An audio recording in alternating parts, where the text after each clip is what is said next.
Reuben, we need to talk. Can it wait, Portia? I need to find Janet. Forget about Lim. You should be more concerned about your party in the garden. What's the issue? The guests appear to be having a good time.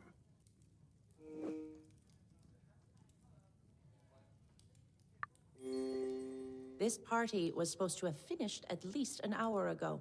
Oh, come on. Don't be a party pooper. This is not a joke, Reuben. Instead of celebrating, the guests should be packing their bags. The plane departs tomorrow at 7 sharp. Portia, don't start this again. Start what? Trying to control everyone. You're overstepping the boundaries. I'm just looking after you. Helping to manage my business is one thing. Monitoring my every step is another. Sometimes it feels like you're trying to put a leash on me. You need to take it easy. If I take it easy, I'm afraid our deadlines will become nothing more than wishful thinking. Perhaps. But keeping an iron grip on everything doesn't do much good either. If anything, it makes me lose concentration. It's not my fault you're struggling to focus. If you want to blame something, blame all the trivial distractions, like this gathering. Please enlighten me as to how they impact my work. Instead of resting, you waste your time with these people. People like Lim. I am honestly tired of hearing you insult Janet, or any of my other guests.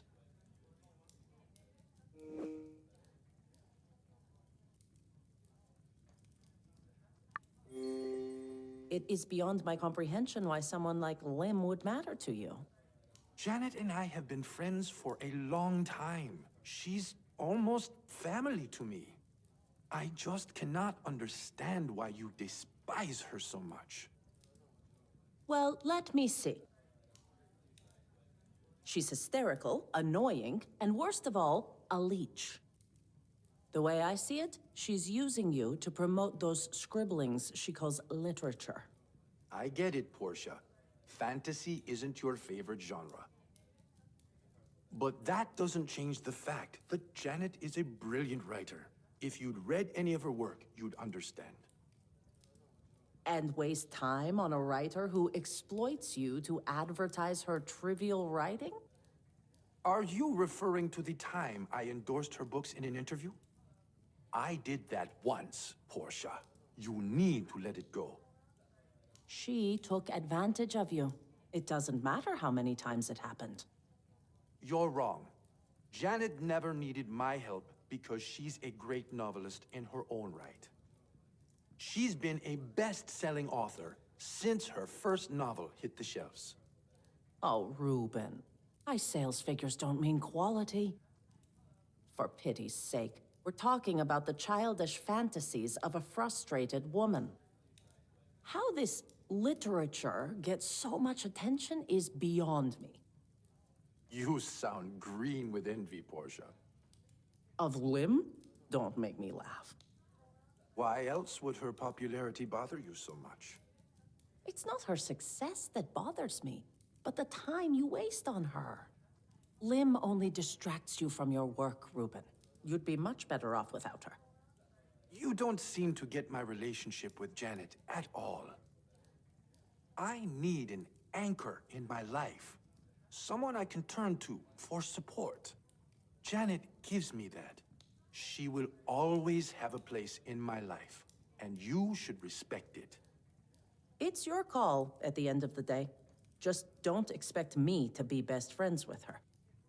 I guess this is all the common ground we're likely to find.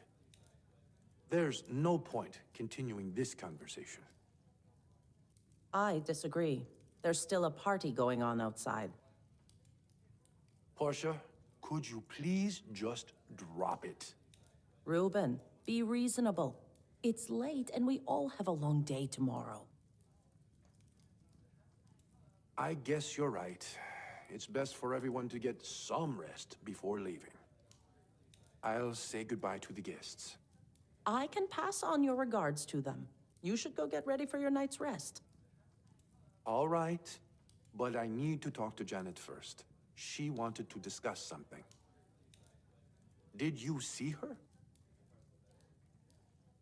She went downstairs a few minutes ago. Perfect. I'll go talk to her now.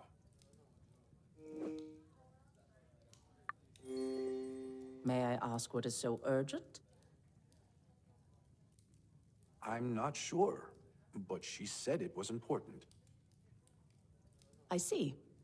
In that case, it might be better if you leave it be. Given how flirtatious she was with you over dinner, I can guess what it is she wants to talk about. Janet, flirting? Please, Portia. She has feelings for you, Ruben. And I doubt that's going to sit well with the cowboy superstar if he finds out. It's really none of your business, Portia. I'm just looking after your well-being.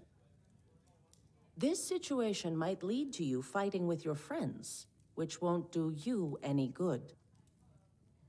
You're making too many assumptions. We don't even know what Janet wants. Come on, Ruben. She clearly intends to confess her feelings for you. Just look at how she spent the weekend chasing you around while ignoring her own man. And don't forget her awkward calls over the last few months. Calls you never replied to. Well, regardless of what Janet wants to discuss, I can't keep avoiding her. Please don't tell me you return Lim's feelings. You two can't be together, Ruben. You have to reject her. Think of your friendship with Traynor. I appreciate the advice, but I don't need it. Now, if you'll excuse me, I'm going to see Janet. Suit yourself, but I'd suggest you take this conversation somewhere private. You don't want anyone to overhear you by accident, do you? You're right. It'd be best to keep our conversation private. Could you ask Janet to come see me in the study? Of course, Ruben. Thank you, Portia. And please be kind to her. Last time I saw Janet, she was going down to the basement. She should still be there. Alice, I'm sorry I let you down, but you've got to give me more time. I know fans have been demanding a sequel, but an extra month won't hurt. I guarantee you I can get it done. I have people working on the final draft. Yes, they do lack my touch. These days, I'm not capable of putting a single goddamn sentence together. Don't tell me to relax, Alice. I will make sure the draft is finished by the end of the month. Well, well, well.